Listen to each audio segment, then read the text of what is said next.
को मर्ज कर रहा है, इससे क्या इफेक्ट पड़ने वाला है। भारतीय एयर इंडस्ट्रीज जो होती है वो 1932 में इसकी शुरुआत होती है, जो कराची से हवाई जहाज से उड़ान भरती है और मुंबई तक आती है। इस जहाज को उड़ा रहे थे JRD टाटा, इन्हें फादर ऑफ इंडियन एविएशन के नाम से जाना जाता है। यह कराची से मुंबई डाक लेके चिट्ठी लेकर पहुंची थी। उसके बाद अंग्रेजों ने, उस समय JRD टाटा के पास एविएशन फ्लाइट उड़ाने का, पायलट का सर्टिफिकेट था, इसलिए इनको अनुमति दे दिया गया और इस तरह से नींव पड़ी भारतीय एविएशन की। आज़ादी से पहले हमारे यहाँ वायु परिवहन प्रारंभ हो गए थे और देखते देखते टाटा अपनी बुलंदियां छूते गया और उस समय टाटा एयरलाइंस दुनिया की सबसे बेहतरीन सेवा देने वाली एयरलाइंस में हो गई थी। खुद JRD टाटा सफर किया करते थे और अगर कोई भी कमियां होती थी तो वो खुद उसको दूर करते थे। वो खुद एक पायलट थे और टाटा एयरलाइंस उस समय की सबसे बेहतरीन एयरलाइन हो गई। लेकिन जैसे देश आज़ाद हुआ उस समय सरकार प्राइवेट चीज़ों को अपने हाथ में लेना चाहते थे, क्योंकि जैसे ब्रिटिश ईस्ट इंडिया कंपनी एक प्राइवेट कंपनी बन के आई थी, तो नेहरू को जो उस समय थे प्रधानमंत्री, उनको ऐसा लगता था कि नहीं, हमें बहुत सारी चीज़ों को अंडरटेकिंग रख लेना चाहिए। इसी कड़ी में उन्होंने एयर इंडिया को एक्वायर कर लिया, राष्ट्रीयकरण कर दिया, जिसका नाम हो गया नेशनलाइजेशन। नेशनलाइजेशन 2 चरण में हुआ एयर इंडिया का। सबसे पहले 1947 जैसे देश आज़ाद हुआ 49%, उसके बाद 1953 में 100% एक्विजिशन हो गया गवर्नमेंट से। देखिए, जब किसी चीज़ को गवर्नमेंट खरीद लेती है तो उसे राष्ट्रीयकरण कहते हैं, क्योंकि गवर्नमेंट के पास अपना पैसा नहीं होता है, राष्ट्र का पैसा होता है, नेशन वेल्थ होता है उसके पास। जैसे हमारी कोचिंग है, अगर गवर्नमेंट एक्वायर करेगी तो पूरा पहले वैल्यूएशन निकालेगी, हाँ इसका इस कोचिंग में इतना खर्चा है, इतने स्टाफ है, इतने तरह तरह के सामान, पैनल, कैमरा, ये सब लगे हैं, उसको एक्वायर कर लेगी, तो हमारी कोचिंग हो गई राष्ट्रीयकरण। तो गवर्नमेंट जब किसी प्राइवेट चीज़ों को उसका पैसा दे देती है कि लो भैया इतना तुम्हारा वैल्यूएशन हुआ और ये कंपनी हमें दे दो, तो वो चीज़ें हो जाती हैं राष्ट्रीयकरण। सरकार ने बैंकों का भी राष्ट्रीयकरण किया था, एयर इंडिया का भी राष्ट्रीयकरण हो गया। इसी के साथ टाटा एयरलाइंस जो हो गई थी वो एयर इंडिया हो गई और ये पूरी तरह से गवर्नमेंट के हाथ में चली गई। अब जानते हैं गवर्नमेंट के हाथ में जाने के बाद यहाँ पे अधिकारी लोग का बोलबाला हो जाता है और धीरे धीरे एयर इंडिया के बुरे दिन चालू हो गए। और एयर इंडिया देखते देखते 70 सालों में इतना बुरा हाल हो गया कि प्रतिदिन एयर इंडिया को 20 करोड़ का लॉस लगता था।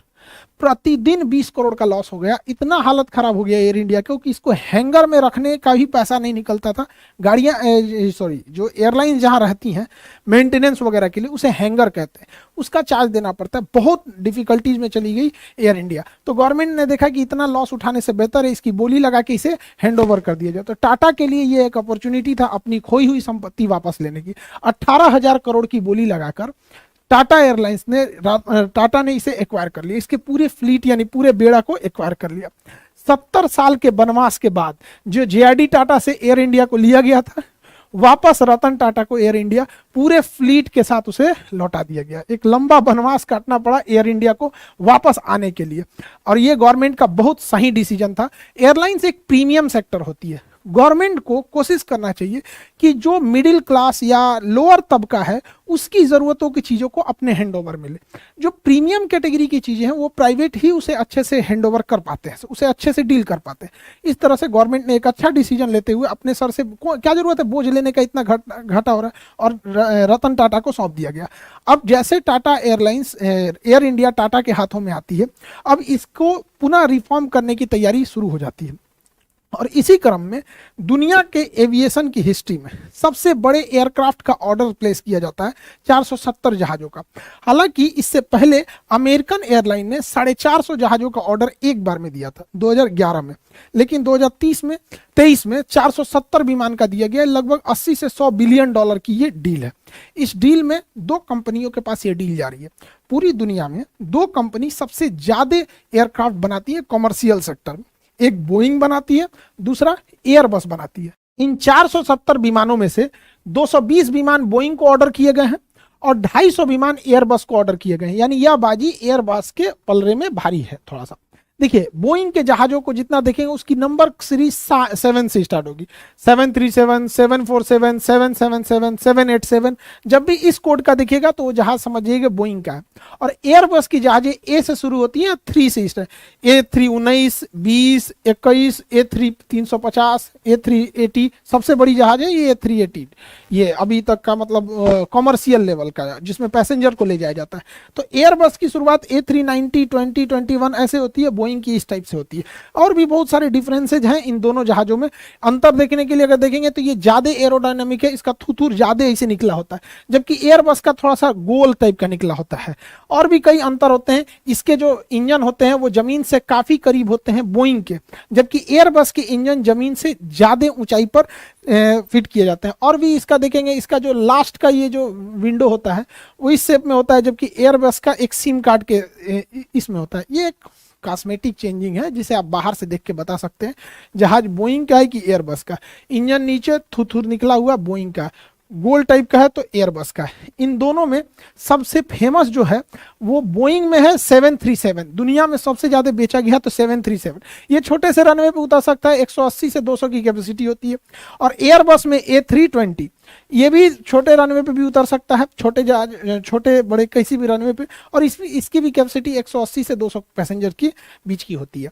तो ये सबसे ज्यादा फेमस है दुनिया में। अभी देखिएगा बोइंग की पहचान चौकीला, इसे चौक निकला रहता है इसका थुथुर, इसका क्या रहता है गोल।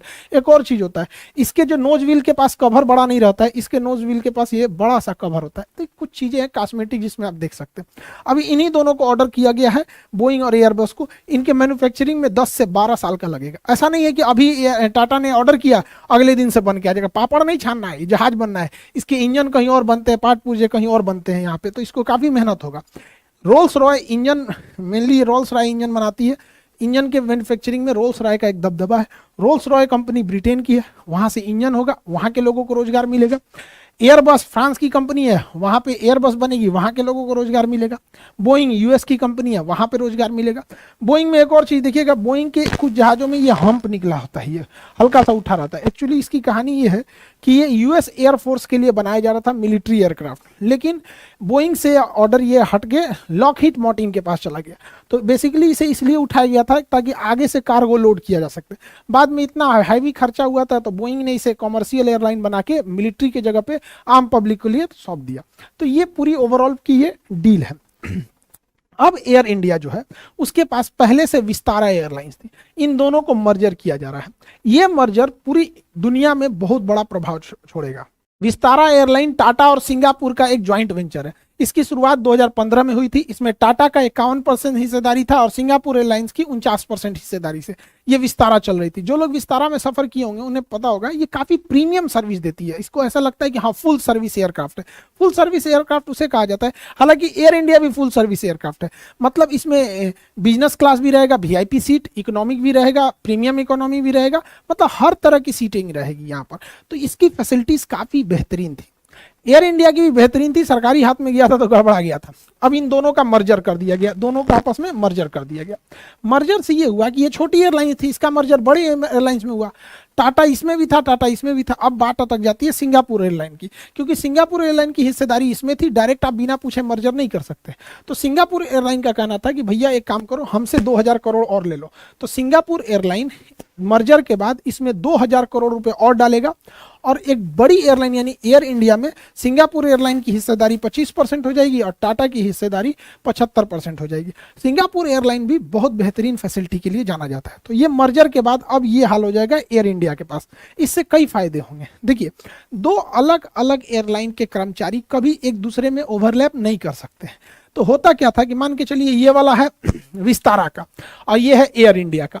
अब इसमें जहाज आने वाली है 10 बजे और इसकी जहाज आने वाली है 9 बजे। तो 9 बजे इसका पूरा स्टाफ बिजी हो जाएगा और इसका वाला टुकु टुकु देखेगा, अरे मेरी जहाज तो 10 बजे आने वाली है। तो लगेज काउंटर पे कोई पूरा बिजी है, कोई फुल टू एकदम खाली बैठा है। तो अगर दोनों एक साथ मर्ज हो जाएंगे तो दोनों एक साथ वर्क करेंगे, इससे कॉस्टिंग भी बचेगी, अलग सैलरी इनको ना देने की, एक ही से क्या हो जाएगा, दोनों के हेल्प हो जाएंगे, एक साथ काम हो जाएगा। इसके अलावा अन्य सारे स्टाफ में देखेंगे बचे। बोर्डिंग काउंटर पे क्या है कि अगर विस्तारा की बोर्डिंग हो रही है, एयर इंडिया वाला चुपचाप देखेगा मुंह। तो ये इसका हेल्प नहीं कर सकता, इसका नहीं कर सकते, क्योंकि सबके ड्रेस अलग होते हैं, सबके अलग होते हैं, कंफ्यूज हो जाएंगे यात्री सभी से।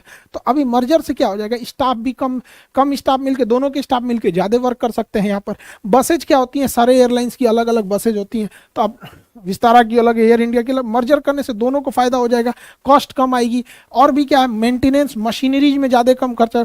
जो पुश बैक एक ट्रक होता है, जहाज पीछे नहीं जाती है अपने इंजन के, हालांकि जा सकती है लेकिन इंजन पे बुरा असर पड़ता है, इसलिए उसको ढकेल के पीछे करना होता है। तो अलग अलग एयरलाइन अपने लिए पुशबैक मशीन रखती है अलग अलग। पैसेंजर को चढ़ाने लोड करने के लिए, खाने पीने के सामान लोड करने के लिए, लगेज चढ़ाने लोड करने अनलोड करने के लिए, तो अलग जितनी एयरलाइंस अलग अलग रहेंगे, विस्तारा अलग, एयर इंडिया अलग, तो क्या है कि एक ही चीज के लिए 2 बार खर्च करने पड़ेंगे। ऐसे क्या है कि मर्ज कर दिया गया, एक ही से काम हो जाएगा, दोनों का इसमें फायदा हो जाता है। सफाई कर्मचारी सबके अलग अलग होते हैं, मर्जर के बाद सबके सफाई जरूरी होता है। दोनों का जब मर्जर हो जाएगा तो पायलट भी हैं, इसके पायलट इसको उड़ा सकते हैं, इसके पायलट इसके उड़ा सकते हैं। दोनों का मर्जर होने से ये फायदा है। केबिन क्रू इसके भी, दोनों के मर्ज हो जाएंगे। इस मर्जर और 470 प्लेन के डील से जो सबसे बड़ा फायदा हुआ है वो ये हुआ है कि टाटा अब इंडिया में ही एक एरोनॉटिक्स एकेडमी डालेगा जहां पायलटों को ट्रेनिंग दी जाएगी, क्योंकि इतने ज़्यादा पायलट्स की जरूरत पड़ेगी। एक जहाज पर लगभग 12 पायलट की जरूरत होती है, तो लगभग 6000 पायलट की जरूरत तो इनको टाटा को ही पड़ने वाली है। तो 6000 पायलट की जरूरत पड़ेगी, तो दूसरे जगह भेज के सिखाने की क्या जरूरत है, इंडिया में ही एक एकेडमी डाल दीजिए, साथ में एक मेंटेनेंस सेंटर डाल दिया जाएगा, क्योंकि भारी भड़कम जहाज है, यहीं पे इंजीनियर रहेंगे, अपना मेंटेनेंस करेंगे। तो मेंटेनेंस और एविएशन में काफी ज्यादा इसमें कॉस्ट कटिंग होगी, और एयरलाइंस में कॉस्ट कटिंग रहना जरूरी है, क्योंकि इसमें फ्यूल कंजम्पशन बहुत ज्यादा होता है, तो हर जगह से आपको कॉस्ट कटिंग करनी पड़ती है। इससे कर्मचारी भी बचेंगे, दोनों के मर्जर से कई सारे कर्मचारी, चाहे वो मेंटेनेंस हो या ग्राउंड फोर्स की स्टाफ हो, इससे फायदा एक और होगा, ज्यादा से ज्यादा रूट कवर होगा। छोटे से छोटे गांव तक में भी, मतलब छोटे से छोटे शहर तक में भी एयरलाइंस अगर संख्या ज्यादा रहेगी तो उसे पहुंचने में आसानी हो जाएगी। अब देखिए, एक जहाज जो होती है उसमें कई सारे वर्कर काम करते हैं, तो टाटा जो 470 प्लेन का ऑर्डर प्लेस किया है, इसके लिए 65,000 लोगों की जरूरत पड़ेगी। तो 65,000 लोगों को तो डायरेक्ट इसने रोजगार दे दिया, यानी 65,000 घरों का चूल्हा जलेगा इस एक डील की वजह से। एक जहाज पे अगर आप 12 पायलट लेते हैं तो अलग अलग एयरलाइंस का अलग अलग है। हम लोग एक तुलनात्मक अध्ययन करके देखते हैं। इंडिगो एक जहाज को ऑपरेट करने के लिए 95 स्टाफ को रखता है, इसमें पायलट, क्रू और ग्राउंड फोर्स सब शामिल है। 95 ऐसे समझिए, क्योंकि इंसान की कैपेसिटी तो 8 घंटे ही काम करने की है, मशीन की कैपेसिटी तो 24 घंटा उड़ाओ भैया उसको। एक सुबह की भी फ्लाइट है, रात में भी फ्लाइट है, तो इस 95 को आप 3 स्लॉट में बांट सकते हैं, 8-8 घंटा करके, यानी 30-30 के स्लॉट में 3 स्लॉट इसको रखेगा। आप ऐसे ओवरव्यू में समझिए कि एक बार में 95 नहीं रहते हैं। अगर कोई जहाज है सुबह 9 बजे उतरा, फिर इसकी एक अगली फ्लाइट रात 2 बजे तक है, तो जो स्टाफ सुबह 9 बजे ड्यूटी पे आया था उसको आप रात 2 बजे तक नहीं रखेंगे ना, उसके लिए एक अलग स्लॉट रखेंगे। तो ये 95 क्या है ना, इसमें स्लॉट भी बटे होते हैं। लेकिन इतना माइंड मेकअप करके इंडिगो चलती है कि उसके पास एक एयरक्राफ्ट है, 95 एवरेज स्टाफ लेके चलती है। वहीं एयर इंडिया 141 लोगों को लेके चलती है, उसके हिसाब से इतने चाहिए। कतर एयरवेज जो है उसमें 133 लोगों की जरूरत होती है एक फ्लाइट के हिसाब से, ठीक है। जबकि अच्छी सुविधा देने के मामले में एमिरेट्स और एतिहाद पूरी दुनिया में फेमस है कि एमिरेट्स में 231 क्रू मेंबर की टोटल इसमें जरूरत पड़ती है, 231। एतिहाद के लिए 211।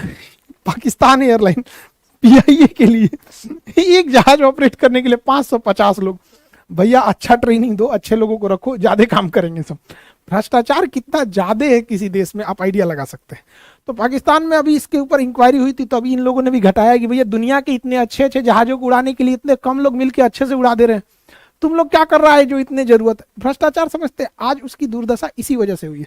करप्शन किस हाई लेवल पे गया है जिसका कोई हद नहीं। पता नहीं क्या कर रहे थे उसके एविएशन वाले, ये सब चीज नहीं देख रहे थे। देखिए, इस डील में 2 तरह के जहाजों को शामिल किया गया है, वाइड बॉडी एयरक्राफ्ट और नैरो बॉडी। वाइड बॉडी मतलब चौड़े जहाज, नैरो मतलब पतले। नैरो जहाज में बीच में बस एक रास्ता होता है, 3 सीट इधर 3 सीट इधर होती है, यानी 6 सीट होती है। A B C D E F, यहां से बाईं ओर से शुरू होता है, ए से उधर एफ तक जाता है। वही वाइड बॉडी में चौड़े एयरक्राफ्ट होते हैं, उसमें 2 रास्ते होते हैं, एक रास्ता ये हो गया, एक रास्ता ये हो गया। इसमें कुछ सीटें इधर होती हैं, कुछ बीच में होती है, कुछ उधर होती है। अब ये एयरलाइंस की अपनी सीटिंग अरेंजमेंट के हिसाब से अपना सेट करते हैं, बट ये चौड़ी होती है, ये पतली होती है, ठीक है। दुनिया में ज्यादा ये नैरो बॉडी ही चलती है, लेकिन जब लंबी दूरी तक जाना होता है तो वाइड बॉडी एयरक्राफ्ट को प्रीफर किया जाता है। कुछ लोगों का कहना है कि विस्तारा ज्यादा सुविधा देती थी एयर इंडिया के तुलना में। देखिए, एयर इंडिया सुविधा बहुत अच्छी देती थी, बशर्ते ये सरकारी हाथ में चली गई थी। अब विस्तारा का मर्जर इसमें क्यों कर दिया गया, जिसके रीजन है, एयर इंडिया के पास रूट ज्यादा है, फैसिलिटी ज्यादा, एयरक्राफ्ट ज्यादा। ये अभी नई एयरलाइंस थी और छोटी है, हालांकि इसने बहुत कम समय में बहुत अच्छी बुलंदियां हासिल करी। इससे एक और प्लस पॉइंट है एयर इंडिया के साथ, एयर इंडिया स्टार एलायंस का ग्रुप है। देखिए, पूरी दुनिया में एयरक्राफ्ट की अपनी एक लॉबिंग चलती है, गुटबाजी चलती है, ग्रुप चलती है, जिसमें सबसे बड़ा ग्रुप जो है वो स्टार एलायंस का है। स्टार एलायंस में 26 कंपनियां आती हैं अलग अलग। ये दुनिया में तीन ग्रुपों में सबसे बड़ा एक ग्रुप है वन वर्ल्ड, एक ग्रुप है स्काई टीम, उसमें सबसे प्रीमियम ग्रुप जो होता है उसको कहा जाता है स्टार एयरलाइंस। स्टार एयरलाइंस की फ्लाइटें इंटरनेशनली ज़्यादा रूट कवर करती हैं, उन्हें लंदन, न्यूयॉर्क, वाशिंगटन जैसे एयरपोर्ट पे इजीली स्लॉट मिल जाता है, जिससे कि वो वहाँ पे लैंड कर सकते हैं, इजीली सुविधाएं मिल जाती है। इस स्टार एयरलाइंस के 26 एयरलाइंस के ग्रुप में एकमात्र इंडियन कंपनी एयर इंडिया है, बाकी इंडिया की कोई कंपनी नहीं है किसी ग्रुप में यहाँ पे। तो ये बड़ा प्लस पॉइंट होता है कि इंटरनेशनल रूट कवर करने में एयर इंडिया को आसानी होती है। और एयर इंडिया स्टार एयरलाइंस के ग्रुप में 2014 में शामिल हुआ था, इसलिए जो लोग फ्लाइट में सफर किए होंगे वो देखिएगा एयर इंडिया के जहाज के आगे ये लोगो मिलेगा। देखिए इसके थुतुर के पास देखिए ये छोटा सा लोगो दिख रहा है, ये स्टार एयरलाइंस का नहीं दिख रहा, यहाँ देखिए ये ग्रुप, ये लोगो जो है स्टार एयरलाइंस का है। स्टार एयरलाइंस, स्टार एयरलाइन मत सोच लीजिएगा, ये तो जहाज की वो दूसरा कंपनी है। ये ग्रुप का नाम है स्टार एयरलाइंस, ये एयरलाइंस है ग्रुप, और ये स्टार एयर है, इसको ही तो एक अलग कंपनी है। तो आप एयर इंडिया के जहाज़ों पे देखेंगे, इससे क्या है इंटरनेशनल रूट कवर करने में इजी हो जाता है। तो एयर इंडिया से फ़ायदा ये होगा, एयर इंडिया और विस्तारा को मिलाने से, क्योंकि विस्तारा की फैसिलिटीज अच्छी थी, उसमें बिजनेस क्लास भी बहुत बेहतरीन था। लंबी दूरी करने के लिए बिजनेस क्लास ज़्यादा प्रीफर किया जाता है, मतलब बिजनेस क्लास प्रीमियम लोगों के लिए होता है। हालांकि इकोनॉमी में ऐसे सीट दे दिया जाता है नॉर्मल बैठने के लिए सब में। इंडिगो देखिएगा तो इकोनॉमी में केवल उसमें सारा का सारा इकोनॉमी ही है, सारा सीट ऐसा ही मिलेगा आपको, इस टाइप का बिजनेस सीट नहीं मिले। हालांकि इकोनॉमी से ये 3 से 4 गुना महंगा होता है, ये ज़्यादा महंगा होता है क्योंकि इसमें ना सीटिंग कैपेसिटी भी 3 की जगह 2 ही बैठाता है, गद्दादार सीट देता है बढ़िया से। तो काफ़ी फैसिलिटीज अब दोनों को मर्जर करने से हो जाएगी, जिससे कि इंटरनेशनल रूट को कवर किया जा सकता है। तो स्टार एयरलाइंस का ग्रुप होने से सबसे बड़ा जो फायदा होगा एयर इंडिया को, वो ये फायदा होगा कि इंटरनेशनल रूट को कवर किया जाएगा। इंटरनेशनल रूट को देखिएगा तो इंडिया का वहाँ दबदबा बहुत कम है। वहाँ पे थाई एयरवेज है, एहतियात है, एमिरेट्स है, ब्रिटिश एयरवेज है, ये अमेरिकन एयरलाइन, इन लोग का दबदबा है। हम लोग का डोमेस्टिक में दबदबा है, डोमेस्टिक में, लेकिन इंटरनेशनल रूट में हम लोग का दबदबा नहीं है। तो इससे क्या है कि इंटरनेशनल रूट में हम लोग को काफ़ी ज़्यादा फायदा मिलने वाला है।